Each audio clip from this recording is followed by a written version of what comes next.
ഇന്ന് ഞാൻ ഉണ്ടാക്കാൻ പോകുന്നത് വളരെ ഹെൽത്തി ആയൊരു ലഡുവാണ് ഉണ്ടാക്കാൻ പോകുന്നത്. അതിന് ഞാൻ ആദ്യം തന്നെ അവിലാണ് വറുത്തെടുക്കുന്നത്. അത് നന്നായി ക്രിസ്പിയാണത് വരെ വറുത്തെടുക്കാം. ചെറിയ തീയിൽ വേണം വറുത്തെടുക്കാനും. ഞാൻ അടുത്തത് നാളികേരം വറുത്തെടുക്കാം. അതും തന്നെ ഒന്ന് കളറ് മാറുന്ന വരെ വറുത്തെടുത്താൽ മതി. കുറേ കാലം സൂക്ഷിക്കാനാണെങ്കിൽ നന്നായി വറുത്തെടുക്കണം.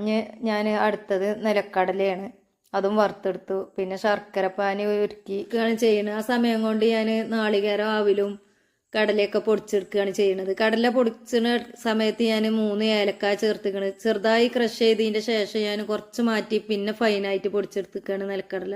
അത് നമുക്ക് കടിക്കുമ്പോൾ നല്ല ടേസ്റ്റ് വരാനും വേണ്ടിയിട്ടാണ്.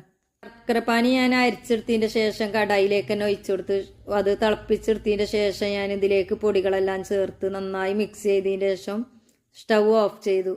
അതും ചെറിയ ചൂടിൽ വേണം ഇത് ലഡു ആക്കി എടുക്കാൻ. ഇത് ഇഷ്ടപ്പെടുക